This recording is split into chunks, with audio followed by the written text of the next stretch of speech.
Fala pessoal, tudo bem? Bom, estamos aqui mais um dia para o BTG Talks, edição de 2023, e para mim é uma honra imensa estar aqui com a Luíse. Luiz, tudo bem, gente? Tudo bem, quase uma dupla sertaneja, né, Luiz? Verdade. Bem, estamos aqui à disposição para ver o que vocês pretendem e o que vocês vão divulgar aí para os nossos investidores. Não, acho que aqui não tem segredo, né, Luiz? Acho que a ideia aqui é falar um pouquinho carteira de dividendos, como formar uma boa carteira de dividendos, e principalmente, né, a gente sabe que vocês têm uma experiência já de meio século no seu caso, a Luísa também bastante experiência nessa parte de formação de dividendos, e tem um escritor norte-americano, né, que eu gosto bastante, eu sempre cito ele quando eu estou falando, que é o Simon Sinek, e ele, toda vez, ele fala que para a gente ajudar na argumentação é legal a gente começar explicando por quê. Seu Bassi, por que ter uma carteira de dividendos? Por que fazer uma carteira de dividendos? Bem, eu vou retroagir além do necessário, porque eu acho importante. Eu sou filho único de uma senhora, minha mãe, que ficou viúva quando eu tinha 1 ano de idade. Minha mãe sempre foi de origem humildíssima e, naquela ocasião, o que a gente tinha condições de habitar era num cortiço. Só que não era num cortiço nos moldes atuais. Era um cortiço de pessoas vindas da Europa, né? Espanhóis, italianos, portugueses, até franceses. E era um tipo de postura social que um cuidava do outro. Então eu cresci nesse ambiente, um ambiente de necessidade, um ambiente de dificuldade. E sempre que foi possível, eu vi o sacrifício que minha mãe fazia. Então eu tentei, de alguma maneira, com os meus limitadíssimos recursos, não é isso? E idade, fazer alguma coisa para ajudá-la, para tentar ganhar um dinheirinho na época, né? Então, eu engraxava sapato na rua Professor Batista de Andrade, lá numa travessa da Avenida Rangel Pestana, e comecei a trabalhar, comecei a ganhar. E daí para frente, eu sempre fui procurando fazer alguma coisa. Minha mãe chegou a ser depois contratada para trabalhar numa bomboniere de um Cine Piratininga, lá no Brás, e eu fui ser baleiro, né? Vendia bala. Uhum. Enfim, eu nunca tive vergonha de fazer o que eu fiz, né? Porque eu precisava. Então, esse procedimento, ele interiorizou em mim uma necessidade premente de crescer, de conquistar, não de pedir, tá entendendo? E eu faço isso até hoje. Então, eu fui estudando, fui me ficando mais culto, consegui me formar em contabilidade, depois em atuariais, depois eu me formei em economia, depois me formei em direito e faço hoje aquilo que eu fazia quando eu tinha 9 anos de idade. Está entendendo? Eu também nunca tive a pretensão de um dia ser rico.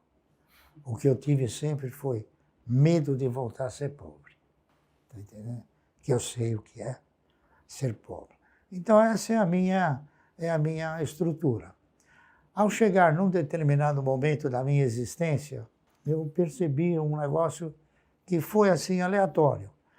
As notícias que os fundos de previdência privada tinham começado a quebrar, em 1970, 71. Então nós tínhamos fundos como Montepio da Família Militar, Pereira Barreto, Providência, GBOX, Capem, eu não me lembro dos outros mais. Esses fundos começaram a quebrar. Uhum. Então começou a despertar em mim a curiosidade. Por que eles quebraram?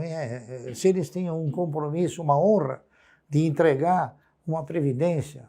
Então isso me preocupou e me incomodou muito. Então eu que sempre busquei fugir da pobreza, eu falei, bom, eu gostaria de ter uma garantia, uma segurança, um conforto financeiro. Por quê?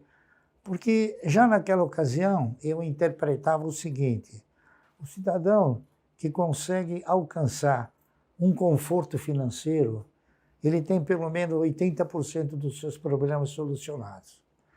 E foi o que eu fiz. Passei a estudar assim celeremente, com muito afinco, como tentar conseguir uma renda mensal.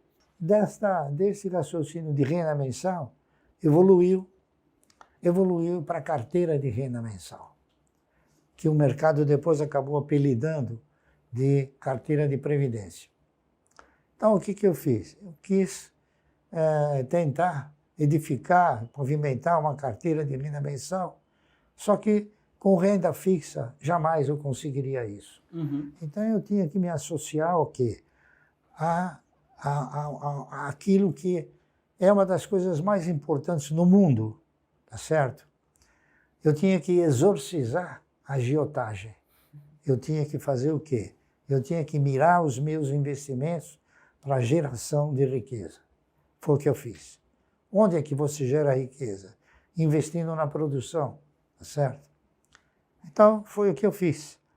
Comecei a analisar as empresas e tive uns resultados fenomenais. Primeiro, eu analisei o seguinte: a Previdência. O que é a Previdência? A Previdência nada mais é do que uma provedora de recursos.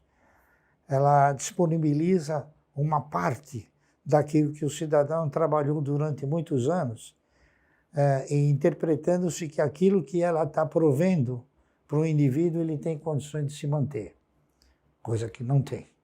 Muito bem. Aí eu evoluí um pouco mais e contrastei o seguinte: o cidadão que se aposenta, para de trabalhar na iniciativa privada, ele recebe o quê? Da Previdência ele recebe uma provedoria. E o cidadão que para de trabalhar no serviço público? Serviço público ele não se aposenta, está correto? Ele continua ganhando salário. Então é uma diferença. Eu concluí o quê? Que a Previdência, além de ostentar a condição de provedora, ela ostenta a condição de empregadora. Está correto? Então eu achei que só como provedora quebrou, como empregadora vai quebrar mais rápido. Então o que eu fiz? Eu peguei e raciocinei e falei, bom, mesmo assim, o cidadão para se aposentar, ele precisa contribuir para alguma coisa ou para alguém durante 30 anos. Então, eu ainda investigando, raciocinando, tentando montar estratégia, perguntei para mim mesmo, por que eu não posso comprar ações durante 30 anos? Né? E essa resposta foi cada dia mais latente. Então, eu cheguei numa conclusão. Eu falei, bom, eu vou fazer um trabalho mirabolante na época. Se eu tenho que contribuir durante 30 anos para a Previdência, por que eu não compro 1.000 ações por mês durante 30 anos? Muitos falaram, você está visionário. Tudo bem, mas eu vou conviver com essa minha visão, porque eu estou pensando em investir na geração de riqueza e usar a renda fixa. Porque a renda fixa, na minha concepção, você usa que é para não pôr dinheiro debaixo do colchão, tá certo? Sim. Então, a filosofia é essa. Você tem que investir na geração de riqueza. E foi o que eu fiz. Para investir na geração de riqueza, você vai comprar o quê? Você vai comprar projetos. Você vai analisar projetos de empresas que tenham, assim, estruturas futuristas, empresas que tenham perenidade na economia, empresas que consigam manter uma sustentabilidade dessa perenidade na economia e que possam, evidentemente, gerar riqueza, fazer essa riqueza circular e distribuir essa riqueza. Foi o que eu pensei. E foi o que eu fiz. Então, eu fiz uma análise muito criteriosa das ações que talvez pudessem me retribuir através dessa carteira de renda mensal. A ação que resultou no melhor papel, na época, em 1970, era a ação de uma empresa chamada Anderson Clayton. A Anderson Clayton era uma empresa do setor de alimentos, alimentos industrializados, fazia Claybon, margarina, óleo, enfim. E ela custava 50 centavos. E ela pagava um dividendo de R$1. Então, o que acontecia? Com R$1, você comprava 2 ações da Anderson Clayton. Então, ao invés de você ganhar R$1, você ganhava 2. Tá certo? Procurei fazer a coisa de uma forma assim, bastante inteligente. Só que eu fiz esse trabalho, propondo comprar 1000 ações da Anderson Clayton durante 30 anos. E esse trabalho se chamava Ação e Alimento, 2 bases de desenvolvimento. Aí esse trabalho eu encaminhei para o doutor Guilherme de Jesus Falamina, que ele era o vice-presidente da Anderson Clayton, e ele mandou me chamar. Ô, Marcelo, você é um gênio. Eu falei, que gênio? Você fez uma coisa que nunca nem eu vi, não veio, experiência de mercado, não sei o quê. Só que ele falou o seguinte, ô Márcio, esse trabalho aqui não vai dar certo. Eu falei, por que, doutor Guilherme? Aí ele chegou para mim e disse assim, você sabe quem é o dono da Anderson Clayton? Eu falei, não. Ele falou, os donos da Anderson Clayton são 2 velhinhas de 80 anos, elas são americanas, que elas herdaram. E, sinceramente, a gente não sabe até quando elas vão resistir e vender a empresa. Dito e feito. Uns 5, 6 anos depois, a Unilever comprou a Anderson Clayton. Então, o que eu fiz? Não tinha outra alternativa senão buscar um novo produto para amparar essa minha tese. Aí então, o segundo papel que mais se aproximava de manter esse critério, porque aí eu já adicionei o critério que a empresa tinha que ter 30 anos, tá certo? No primeiro caso eu não adicionei. Então eu fui para uma empresa que chamava Centrais Elétricas de São Paulo, CESP. A CESP gerava, transmitia, distribuía energia. A CESP era uma empresa que tinha ações ordinárias e preferenciais. A CESP tinha no seu estatuto um dispositivo que obrigava a empresa a pagar um dividendo mínimo prioritário e obrigatório de 10% sobre o valor nominal 1, da época tinha valor nominal 1. Então eu achei interessantíssimo, porque naquela ocasião ainda era possível a cada ano as empresas corrigirem o seu ativo imobilizado, e com essa correção do ativo imobilizado, como a empresa tinha valor nominal, cada vez que ela aumentava o capital, ela era obrigada a aumentar a quantidade de ações. Muito bem. Então, eu comecei a comprar ações da CESP.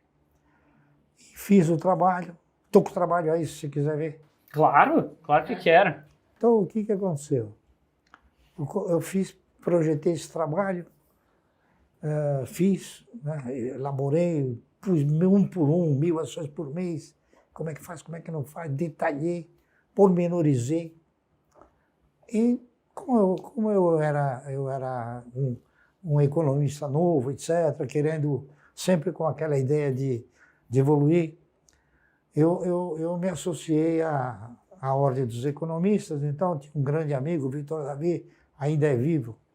Ele era diretor da Ordem. E na Ordem tinha muitos economistas que trabalhavam na CESP. Uhum. Um deles, chamado Edgar Baron, eles viram o trabalho e falaram, Barça, eu vou levar esse trabalho lá para a CESP, que a CESP tinha aberto o capital, né? Sim. Aí levou o trabalho, então o professor Garcês, que tinha sido governador de São Paulo, mandou me chamar.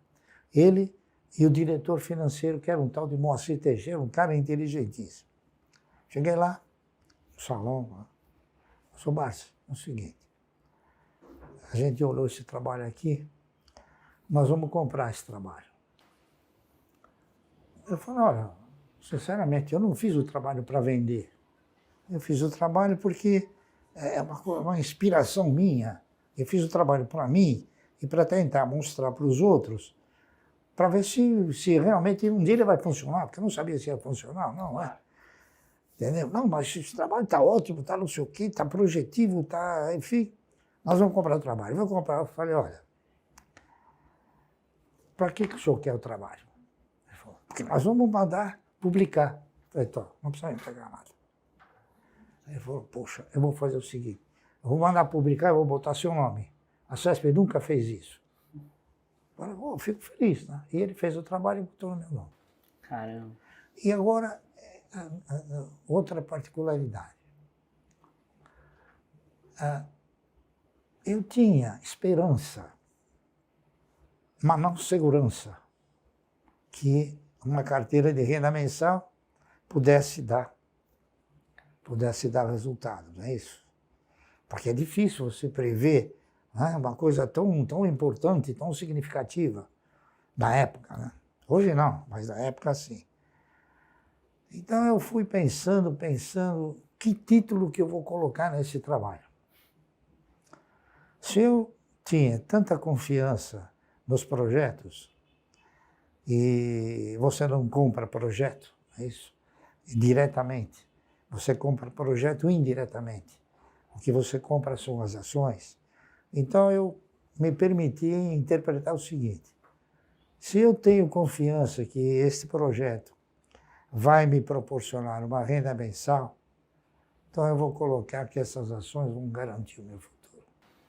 Então eu coloquei ações garantem o futuro. Que já explica muita coisa, né? Que já dizia tudo de mim. É verdade. Está entendendo? É verdade. Ações garantem o futuro. E comecei, fui elogiado. Na época o presidente da Bolsa, ele me chamou e falou, pô, Barcelo, esse trabalho aqui é inédito, né? Gostei, muito bem, distribuiu. A CESP mandou fazer 5.000 livrinhos. Para distribuir. Distribuiu para os empresários. Todo mundo gostou na época. Uhum. Mas ninguém fez. Só eu. Está entendendo? Porque acho que era o único que acreditava. 8 anos depois, e aí fui fazendo, fui comprando 1.000 ações por mês, foi. Até que chegou um belo dia, um dos governadores de São Paulo, o senhor Paulo Maluf, ele havia sido nomeado pelos militares governador. Ele resolveu investir em petróleo, não é isso? E tentou, de alguma maneira, criar uma empresa chamada Paulipetro. Só que não houve possibilidade, o pessoal não quis, a Petrobras não quis. Então, o que ele fez? Ele mudou o nome da CESP. Ao invés de Companhia Centrais Elétricas, que era só energia elétrica, sim, ele mudou para Companhia Energética de São Paulo para poder encaixar a exploração de petróleo dentro da CESP. Com isso, as ações da CESP subiram num preço que nunca havia acontecido. Foram para 1,80, 1,90. Eu interpretei que naquele preço haviam opções melhores no mercado, né? Muito melhores, que pagavam dividendos também regularmente e contemplavam os acionistas de uma forma mais veemente. Então, como o meu projeto era montar uma carteira de renda mensal mais pródiga possível, então eu comecei a alterar algumas posturas. Aí eu vendi as ações da CESP, comprei ações de uma empresa chamada BRI, Banco Real de Investimento, CRI, Companhia Real de Investimento, Banco Noroeste, Banco Bandeirantes do Comércio, que eram tudo empresas que pagavam dividendo mínimo prioritário e obrigatório. Tá certo? E a carteira foi evoluindo. Passados 8 anos, tinha um jornal chamado Diário do Comércio. Tinha um outro também chamado Gazeta Mercantil. Ele veio falar comigo e falou, "Sr. Márcio, eu vi aquele trabalho que o senhor fez há um tempo atrás, e daí?" Está indo bem, o trabalho ele está estático, eu que estou indo bem, eu falei, né? Ele falou, mas o senhor já está aposentado? Eu falei, estou. dentro de determinados padrões, eu estou aposentado. Ou seja, eu não precisava mais trabalhar, tá certo? O produto do investimento já me concedia essa carteira de renda mensal. Então nós fizemos uma entrevista lá e ele falou, eu posso pegar um outro para fazer? Eu falei, tá bom. Aí ele pegou um cidadão que era diretor da corretora Banespa. Ele foi, inclusive, presidente da CVM. Acabou virando um grande amigo meu. Então ele falava sobre a renda fixa e eu sobre as aplicações de renda variável, né? Sim. E ficamos conversando, pá. E eu falei tudo aquilo. Eu falei, olha, eu já tenho um nível de receita que me permite parar de trabalhar. Agora, eu tenho alguma dúvida, se eu parar com o projeto, ele evolui. A gente não sabe, porque são coisas que você tem que administrar na vivência, né? E realmente, aí ele falou, porque a renda fixa, não sei o quê. Eu falei, olha, eu vou falar uma coisa para você. Eu falei, olha, a carteira que eu tenho, você conhece aquela história? Até brinquei com ele. Você conhece aquela história do camarada que tinha uma loja enorme? Aí o filho dele chegou para ele e falou, pai, nós temos que fazer um levantamento para ver quanto é que isso aqui custou, quanto vale, né? Aí o pai chegou para o filho e falou, olha, tira uma gravata, o resto é lucro. Tá entendendo? Aí eu disse para ele o seguinte, eu reinvesti tudo o que a empresa me pagou, então não saiu do meu bolso. A empresa ajudou a fazer essa carteira. Sim. Tá entendendo? Então você tira a gravata, brinquei com ele, né? Tomás Tosta de Sá é o presidente, lembrei. Acabamos ficando amigos, claro, né? Sim. Mas ele foi assim. Então, eu já estava aposentado e continuei fazendo, né? Veja o que eu vou falar para você. Houveram alguns tropeços, por exemplo. Comigo também aconteceu uma coisa interessantíssima, que até vou citar. Não me lembro também o ano, mas foi na década de 70. Eu sempre fui uma pessoa que lia o estatuto, leio as atas, leio o jornal todo dia, não o título, mas o seu conteúdo. Isso é mais importante do que parece, né, Márcio? É mais importante do que se imagina. Exatamente. O imaginário é uma coisa que ela não é fértil. Exatamente. Então, o que aconteceu? Eu estava lendo eu vi a primeira notícia. Banco Econômico chama uma subscrição a R$ 1,50, né? Falei, pô, o papel custava 50 centavos. Falei, pô, o cara vai chamar uma subscrição para arrecadar recursos, para pôr no caixa, para pedir R$ 1,50 para todo mundo, e o papel na bolsa custa 50 centavos, o cara tá louco. Aliado. Aí eu falei, pô, tem um detalhe aqui. Era R$ 1,50 para pagar em 12 vezes, sem juros, sem correção. Naquela época, a correção do nobre distinto Maílson da Nobre era 60% ao dia.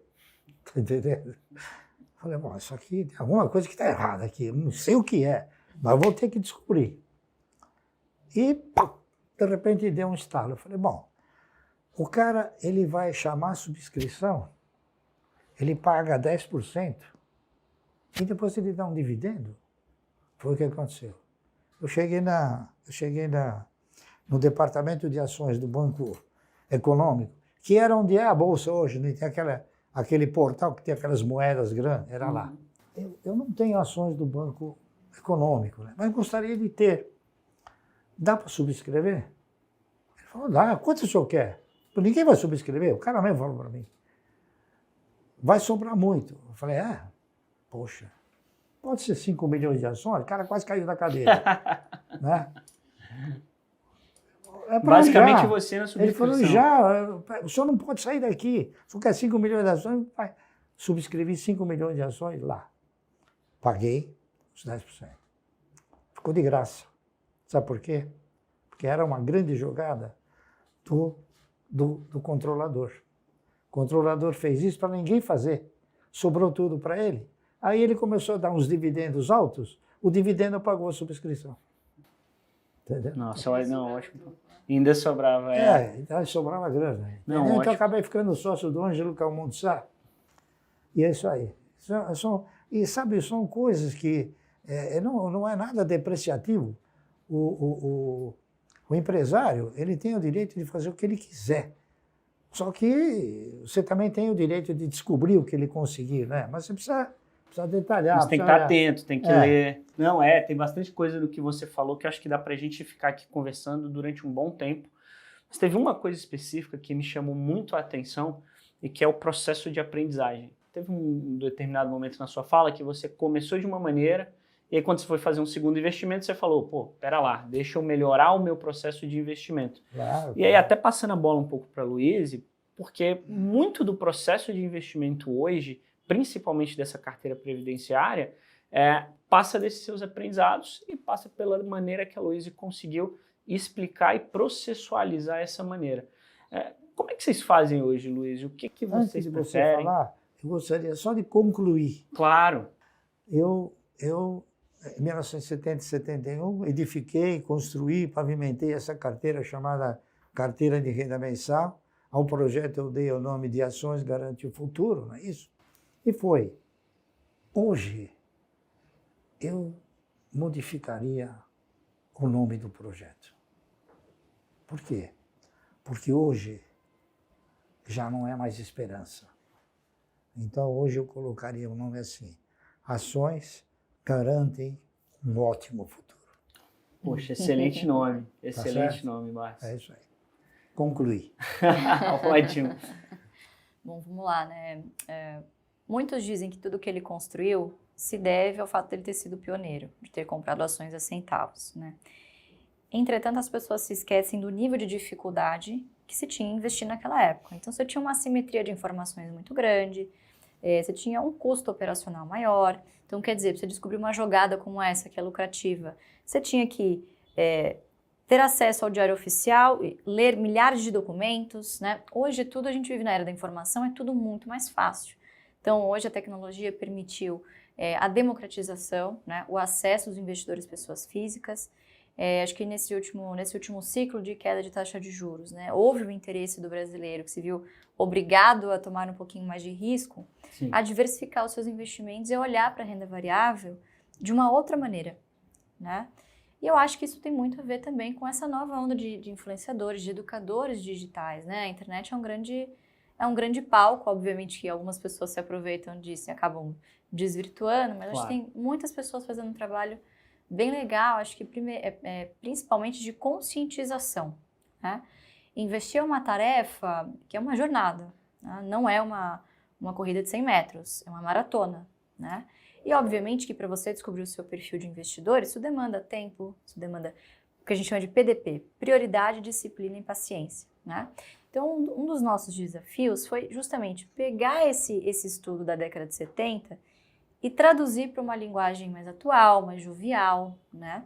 E que pudesse ter uma escala muito maior, né? Então, a internet, obviamente, permite esse tipo de projeto, né? E foi o que a gente fez. Eu acho que é conscientizar o cidadão brasileiro de que ele não precisa abandonar a renda fixa, né? Ele tem que usar a renda fixa para tentar manter o seu poder de compra ali no curto prazo, manter uma reserva de emergência e uma reserva de oportunidade para manter aportes constantes, contribuir para a sua própria previdência, só que nas empresas, né? Então, veja só, essa questão da fragilidade da nossa previdência social é uma questão que ele se preocupa desde a década de 70 e é um assunto tão atual ainda, né? Então, a gente já rodou algumas simulações. Se você fizer uma contribuição pelo teto, que hoje é de R$ 877, ao final de 35 anos, que é o tempo mínimo de contribuição, você vai ter um total de 0 patrimônio lá na frente, né? Recursos esses administrados pelo Estado, que a gente sabe que é extremamente ineficiente como gestor, né? E distribuidor de recursos. E você vai estar sujeito a um teto ali, corrigido, né? Obviamente, mas daqui a 35 anos o teto seria mais ou menos de R$40 mil ao mês, né? Levando uma correção de 5% ao ano de INPC do teto hoje de R$ 7.500. Essa mesma simulação, esse mesmo aporte mensal de R$ 877, num investimento, sendo bem conservadora, considerando uma taxa de 10% ao ano de rentabilidade, somando dividendos, tudo aquilo que você, né, porque em determinado momento, aquilo que você coloca no bolso, a empresa te entrega Sim. igual, né? Tem uma zona de arrebentação em que a própria empresa, os próprios dividendos da sua carteira já tem uma robustez tal que você não precisa mais tirar do seu bolso. Então, essa mesma projeção de 35 anos no investimento previdenciário em bolsa, uma carteira de renda mensal, como ele fala, geraria um patrimônio de aproximadamente 14 milhões de reais e uma renda equivalente mensal a 110 mil reais. Quer dizer, muito superior, né? E 35 anos passam voando, né? Passam voando. Olha só, desde a tese, desde a pesquisa, foi 1970. A gente já tem 53 anos desde então. E o mais interessante disso tudo é que continua super atual. A gente está falando de uma pesquisa da década de 70. A Luiz não mudou. A Luiz citou vários fatores em que o mundo está completamente diferente. A gente tem uma simetria de informação menor, a gente tem a pessoa física podendo acessar a Bolsa de Valores de maneira mais simples, mas continua válido, né, Bassi? O que mudou foram os valores. A grande realidade é essa. Na ocasião, nós detínhamos, não é isso? Recursos provenientes dos dividendos, recursos menores, é claro, porque a posição era menor. Então, existe também uma coisa, existe um aprendizado do mercado. Nós concentramos o nosso direcionamento, a nossa filosofia, a busca por novas oportunidades e por novos valores, sempre no mercado. E o mercado nos ensina coisas incríveis que a maioria não quer escutar e não quer. Por exemplo, a Klabin me ensinou uma coisa que eu falo para todos e que as pessoas não conseguem avaliar essa simetria. A Klabin me ensinou que dividendo você ganha por quantidade possuída, não por valor aplicado. Sabia disso? Sim. O mercado não sabe disso. O mercado fala, dividendo, mas o que é valor aplicado? Entendeu? O que é quantidade possuída? Não é isso? Então o mercado me ensinou isso. Me ensinou, eu apliquei no projeto. E aplico no projeto. Então a Klabin ela paga um dividendo assim. E eu recebo isso de dividendo. Por quê? Porque eu tenho isso de ações. Então ela me ensinou. E a gente tem que fazer isso. A função de uma instituição brasileira que se preze com vocês é justamente isso. É tentar mostrar para o indivíduo algo que vai lhe causar benefício, não malefício. Tá certo? Sim. E esse é o meu legado. Esse é o legado que eu quero deixar. Esse é o projeto que eu quero desenvolver. Eu gostaria que nós fôssemos uma instituição que ensinasse a todos como conseguir um conforto financeiro. Tá certo? Exato. Para ser um vitorioso é preciso você se dedicar, é preciso você analisar estratégias, é preciso você seguir parâmetros, ser disciplinado e ter paciência. Sem dúvida, sem dúvida. Eu acho que... Essa é a minha mensagem. Não, e uma mensagem extremamente válida e com muita coisa para tirar, né, Bassi? Eu acho que tem um ponto aqui que eu queria tocar também, que vocês falam bastante, enfim, acho que tem bastante coisa de vocês na internet também, e uma das coisas que mais me chama a atenção é exatamente esse ponto que a gente estava conversando um pouquinho, alguns minutos atrás, que é a processualização dessa tomada de decisão. Porque muita gente, às vezes, entra na bolsa no momento de taxa de juros mais baixa, e aí a taxa de juros começa a subir, a pessoa sai da bolsa, e aí ela acaba vendendo quando está barato, comprando quando está caro, e vocês processualizaram isso durante um período longo de tempo, com o foco de ter uma carteira previdenciária e com foco em alguns setores. Qual que é o principal X da questão aqui? O que vocês enxergam que foi o diferencial de vocês ou o diferencial da carteira previdenciária, da tese Ações Garantem o Futuro, de tudo isso para vocês chegarem onde vocês chegaram e para passar esse conhecimento, como você colocou, Bassi, que é uma vontade sua, para passar esse conhecimento para todo mundo que vai estar assistindo o evento? Eu diria o seguinte, eu diria que tudo é uma questão de você desenvolver e até, eu diria, radicalizar um foco. Então, qual foi o meu foco? Eu quero ter uma carteira de renda mensal. Eu vou, claro, brigar com unhas e dentes para alcançar essa carteira de renda mensal. Agora, o que eu preciso para chegar nela? Eu preciso o quê? Eu preciso estabelecer uma prioridade.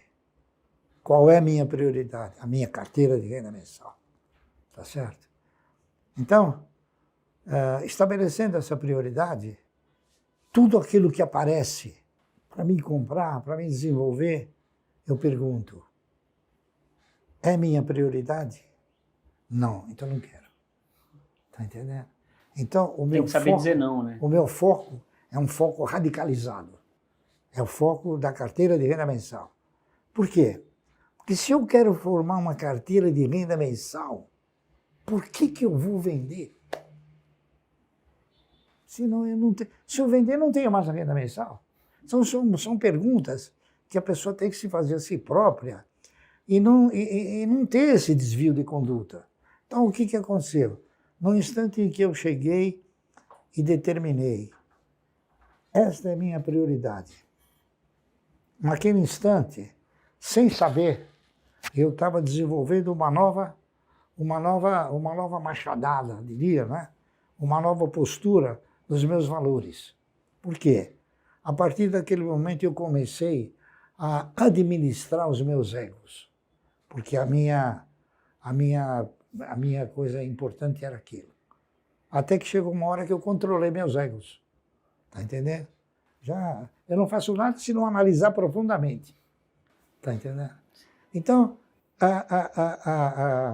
a prioridade acabou me ajudando em outros valores também. Acabou me ajudando em administrar os egos e controlar os egos. Então, eu sempre penso de uma forma, não é única, mas minha de pensar, não é? Por exemplo, se eu posso ter um veículo que me leva e me traga com conforto, né? Por que eu tenho que depositar meu dinheiro para Mercedes-Benz? Fica comigo. Claro. A Mercedes-Benz não tem a minha grana. Então, quer dizer, o ego das pessoas é que às vezes fazem a pessoa a entrar no buraco, a entrar numa circunstância. É claro, hoje o mundo ele está constituído de uma forma tal que você está sistematicamente sendo assim compilado, sendo seduzido, faça isso, faça aquilo, faça outro. Então, o que eu aprendi também? Eu não vou ser um patrocinador. Por quê? Eu não quero patrocinar nem a Mercedes, nem a Porsche. Eu quero patrocinar a minha carteira. Então, eu dei essa exclusividade para a carteira. E isso não é uma neurose, tá entendendo? Não é uma neurose, é uma postura. Tá certo? É. E com essa postura, então, você alcança o teu objetivo. Sim. Porque não adianta você estabelecer uma regra e estabelecer um objetivo lastreado em metas e ir abandonando no meio do caminho. Se precisar. Então, eu faço isso até hoje. Só que hoje, nós fazemos com valores muito mais agregados, é claro, né? Mas com o mesmo sentimento de antes. Tá certo? Com o mesmo sentimento, com a mesma postura, com a mesma assim, eu diria, humildade, tá entendendo? E é isso aí. Então, essa é a minha história. Legal. Você, Luiz, é algo? Acho que se eu pudesse sintetizar um pouco do que ele disse, né? O investidor pessoa física ele tem alguns desafios. O primeiro deles é a falta de conhecimento básico de finanças pessoais. Sim. Então, para você ter a renda passiva, obrigatoriamente você tem que ter a renda ativa, suplantando esses aportes mensais e constantes ao longo do tempo, certo? O segundo desafio, ele está aqui, é mental, né? E ele tem que, obviamente, passar por diversas tentações que as próprias instituições financeiras, que o próprio mercado colocam para esse investidor, como a gamificação, estímulo ao jogo, né? Tudo isso estimula um comportamento muito mais de jogatina do que propriamente de investimento a longo prazo. Então a gente gosta de sintetizar a estratégia dele com algo muito simples, tá? Você, quando está na bolsa, você está simplesmente escolhendo de quem você vai ser sócio, pelo maior período possível, né? Então, o que a gente procura aqui? Comprar boas ações de boas empresas a bons preços que paguem bons dividendos. E essas condições, elas são atemporais e você pode usar em qualquer mercado do mundo. Não conhece limites geográficos. Em qualquer lugar do mundo você pode encontrar uma boa empresa a bom preço. A gente faz isso aqui no Brasil porque a gente vê muita oportunidade, né, pai? Muito mato alto ainda para comprar. Nossa. Muitas empresas com margens excelentes, com excelente governança, que você não vê, inclusive, com vantagens competitivas muito fortes, né, em cada um dos seus negócios. E o que a gente busca são negócios, na medida do possível, que sejam perenes, que consigam gerar um bom fluxo de caixa, né, porque acho que a grande diferença daqueles que procuram crescimento, que esse crescimento pode não vir, todo o valor desse tipo de empresa está na perpetuidade, certo? Uma empresa que paga dividendos, você vê, o gestor ele se vê obrigado a remunerar o seu acionista, o que sobra ele precisa de fato empregar em investimentos que tragam taxas de retornos que realmente valham a pena. Então, quer dizer, ele tem recursos mais escassos e, obviamente, quando ele precisa investir um volume maior, ele recorre àquele acionista cativo, né? Então, obviamente que ser acionista exige também não só momentos em que você recebe dividendos, mas momentos que você tem que contribuir para que essa empresa continue gerando fluxos de caixa que alimentem uma carteira de dividendos, né? Então, é uma relação de parceria que você tem que desenvolver, né? Então, raramente a gente faz vendas, é sempre pensando de quem eu vou me tornar mais sócio, né? Então, obviamente que esses são desafios de mentalidade, né? De você empregar os seus recursos corretamente, que você não ensina uma população que está tão acostumada com o correntismo a fazer uma coisa dessas assim numa velocidade tão rápida. Claro. Né? Então, imagina, ele vem fazendo isso desde a década de 70, a gente vem fazendo desde 2018. Então, é um trabalho de formiguinha, é um trabalho geracional também. Então, a gente acredita que a próxima geração vai estar muito melhor informada pelos seus pais, né, pelos seus familiares, de como seguir essa trajetória. Né? E depois eu gostaria também de fazer um complemento que me parece agora oportuno. A nossa postura, quando desenvolta na questão de montar a carteira de renda mensal, ela combinou alguns valores, não é isso? E qual um desses pensamentos? Eu tenho condições de ser dono? A pergunta. Não. Então eu posso ser parceiro? Pode. Eu posso ser dono do Banco do Brasil? Não, jamais. Mas eu posso ser parceiro, por que não? Então, eu falei, poxa, eu vou ser parceiro do banco. Hoje eu sou o maior acionista pessoa física do banco, você acredita? Acredito. Por devagarzinho. Então, por que o camarada não pode ser parceiro? Então, isso daí estimulou em mim uma postura seguinte. Eu não quero ser um acionista minoritário. Eu quero ser um pequeno dono. Tá entendendo? Eu quero mudar a minha posição. É pequeno dono. Eu sou um pequeno dono. Tá entendendo? Por quê?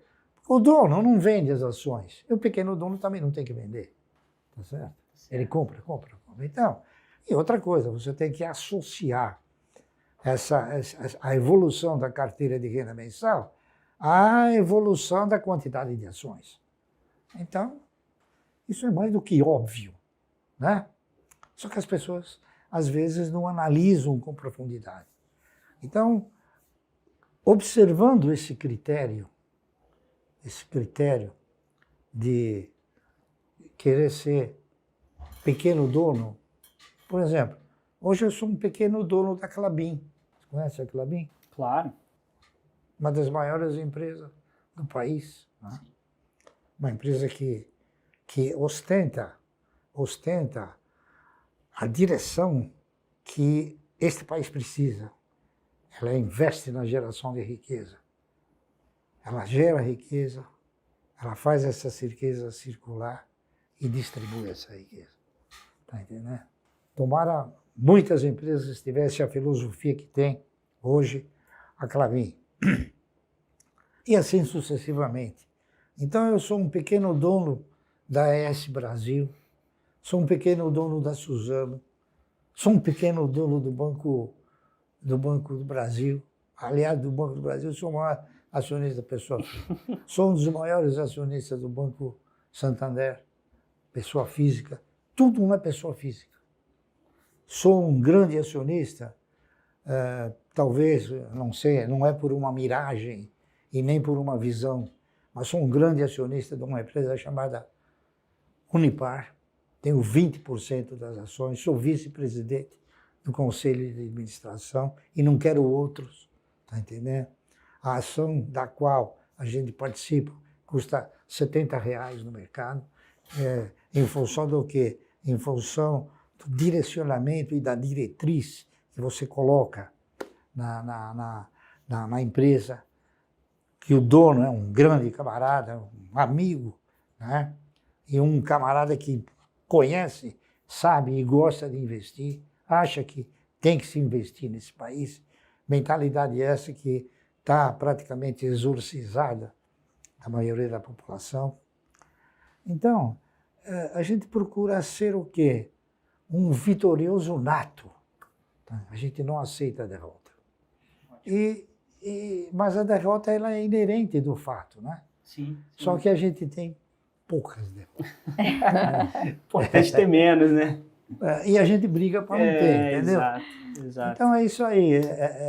A gente procura desenvolver um negócio chamado o óbvio, coisa que o brasileiro, lamentavelmente, por força de uma série de circunstâncias, ele desenvolve a fantasia. Uhum. Gente, acho que foi uma aula para todo mundo. Já até encaminhando para o final aqui do nosso bate-papo, tem alguma mensagem final que Luiz, vocês gostariam de deixar para quem está assistindo a gente? Bom, a nossa mensagem, a minha mensagem pelo menos é o seguinte: o mercado de valores não é esse fantasma que muitos apregoam ser. O mercado de valores é um instrumento da economia que deveria ser direcionado de uma outra forma. Lamentavelmente, eu considero isso, é uma definição minha, nós somos um país que tem uma bolsa rica e um mercado pobre. Por quê? Porque aqueles que deveriam fazer alguma coisa pelo mercado, não fazem pelo mercado, fazem para o seu benefício próprio, correr atrás de emolumentos, fazer com que hajam movimentações estratosféricas para poder se beneficiar de emolumentos e corretagem. O mercado precisa o quê? O mercado necessita de uma estrutura educacional, como a minha filha está desenvolvendo. Ela está fazendo o trabalho que o governo devia fazer. Está entendendo? Mostrar para o cidadão o caminho do investimento através do investimento na geração de riqueza através das ações. O futuro não deste país, o futuro de todos os países é justamente esse. É você investir na geração de riqueza para que você possa gerar o quê? Tributo, emprego, entendeu? Eu vejo as autoridades, grandes autoridades, chegar até falar, não, investe em outro país. Isso aí é ridículo, né? Você tem que investir aqui. Agora, por que o cidadão não investe aqui? Porque se ele investir em outro país, o custo dele é bem menor do que aqui. Então, o empresário, ele quando toma a iniciativa de edificar um negócio, é claro, esse negócio ele tem que ter duas coisas fantásticas. Ele tem que ter custo e lucro, né? A pretensão aqui é que o cidadão não tenha lucro. Então, ele não pode ter o negócio. Tá correto? Então, você tem aqui uma série de ingredientes que maculam, que prejudicam essa filosofia. Primeiro você tem um tributo arrasador, tá correto? São 34% que se paga, é uma coisa fantástica. Você tem o custo trabalhista, que é extremamente oneroso, com benefícios e direitos incalculáveis, coisas que não existem em outros países e que não é desumano, tá entendendo? A verdade é essa. Então, nosso país é um país que precisa ter um choque anafilático em termos de economia e em termos de direcionamento, para que ele possa, então, talvez, um dia não ter mais ninguém na rua, como tem hoje. Tá certo? Isso. Lamentável. Luiz. Acho que a minha mensagem um pouquinho mais curta são duas coisas. Primeiro, estude para ser o seu próprio gestor, né? O custo de oportunidade de você delegar as suas decisões de investimento 100%, seja por falta de confiança, né, ou por até falta de tato com o mercado, né? Obviamente que a gente sabe que isso não é ensinado nas escolas. Então, estude para ser o seu próprio gestor, né? O seu eu do futuro vai te agradecer lá na frente, né? E segundo, acho que mais fácil ainda do que você descobrir por onde começar na bolsa é por onde não começar, o que você não quer. Então, tenha um objetivo claro de onde você quer chegar, né? E escolha empresas que tenham a ver com esse objetivo. Então, que sejam perenes, que paguem bons dividendos, que sejam transparentes, tenham boa governança. E evite aqueles setores mais cíclicos, ligados a consumo, né? Como varejo, enfim, que tendem a ser setores bastante complicados, de altos e baixos, né? E que dificilmente remuneram bem o seu acionista. Então, é fazer o feijão com arroz bem feito, por muito tempo. Você vai ser bem sucedido, exatamente. Excelente, excelente, Luiz. Ela tem essa filosofia que eu respeito, claro, né? Do cidadão ter a iniciativa própria, dele ser seu próprio gestor. Mas é muito difícil você ser seu próprio gestor, porque dificilmente alguém conseguiria alcançar a experiência que a gente conseguiu. Tá entendendo? Então, é como na medicina, né? Se você fica com um problema, o que você faz? Você não vai estudar medicina? Você vai no médico, não é isso? Aí o médico fala, toma esse remédio. Você não vai estudar medicina e falar, não. No mercado também é assim. Você tem que procurar um bom profissional, aquele que realmente ostenta uma postura de raiz de mercado, aquele que tem condições de te proporcionar um bom direcionamento, tá entendendo? Então, e o aprendizado do aplicador, ele vai se processar com o tempo, tá entendendo? Se de repente você não consegue. Excelente. 50 anos. Não é da noite pro dia, ainda estou né? aprendendo. É verdade, é verdade. Pessoal, mais um bate-papo. Luiz, família Barsi, obrigado, gente. Até a próxima.